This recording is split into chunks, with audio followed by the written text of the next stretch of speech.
Peace, peace, and even more peace to you.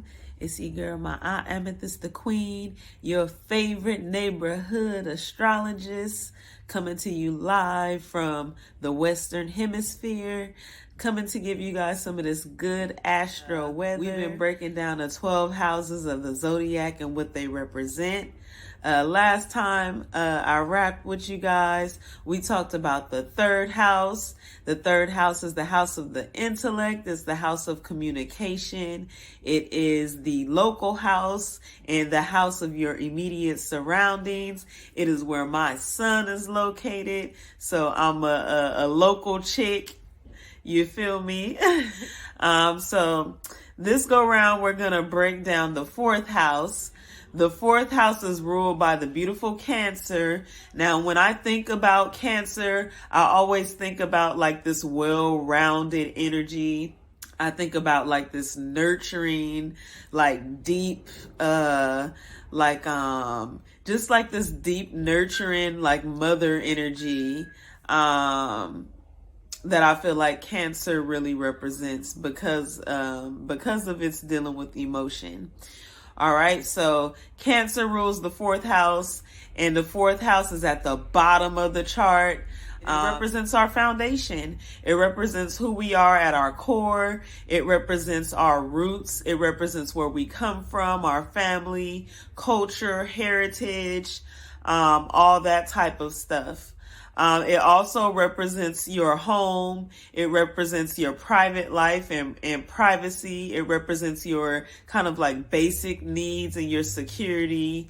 And it represents like what you need to feel comfortable as an individual, right?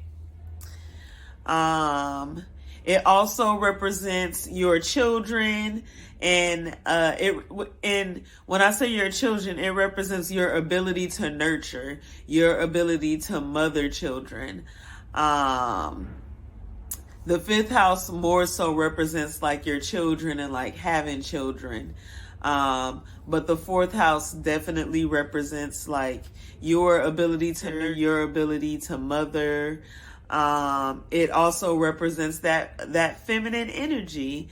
I always like to say that Pisces represents like the primordial waters, like the mother and deep primordial waters. But I could say the same thing about Cancer too. Like Cancer is like very like deep and emotional. The mother and energy, and it's something that I always like look to in individuals. In Cancer, I don't think I have any planets in Cancer. But I do have my Mercury in the fourth house. So my ability to communicate all of that, like home, down home, like cultural energy, like I feel like I'm able to articulate that with my words, and it's with my thoughts and all of that stuff. So got the sun in the third house, and then got Mercury in the fourth house.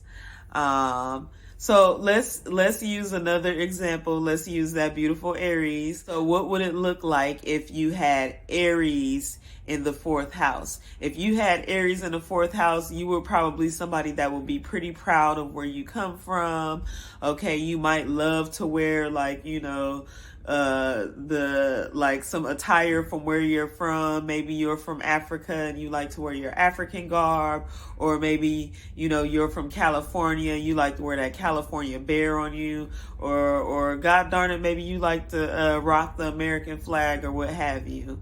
Okay, like you're gonna be somebody who's really in tune with where they come from. You're gonna be somebody who's really all about maybe family. Like you might have a big family. Like when it comes to family, you may orchestrate it. Maybe you orchestrate like the get-togethers every year, the barbecues in the summertime, and the family reunions and all that stuff. Maybe that might be you. Maybe you may be real big on holidays and stuff like that.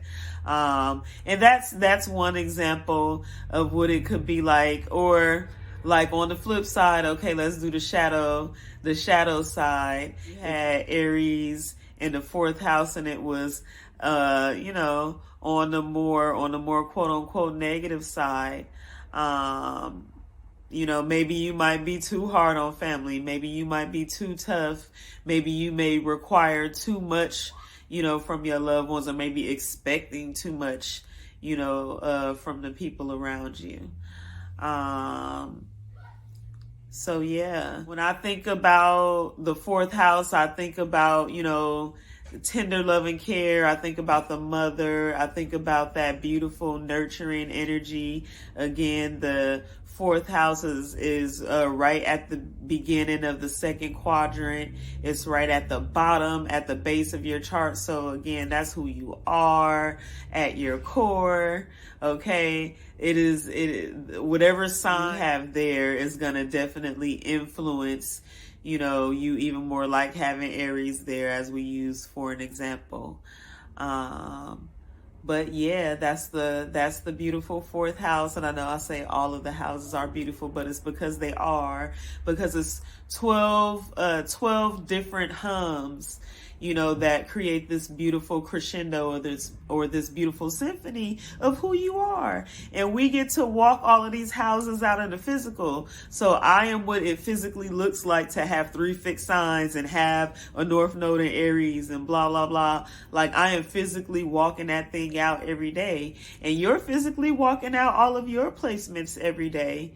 If you like, you can comment, underneath and tell me what your placements are. And if you have any questions, I would love to answer them down below. And thank you so much for hanging out with me. And again, I hope you're taking notes, because it's always great to reach out to an astrologer, but it's even doper to be your own astrologer. Thank you so much and have a beautiful day. Peace.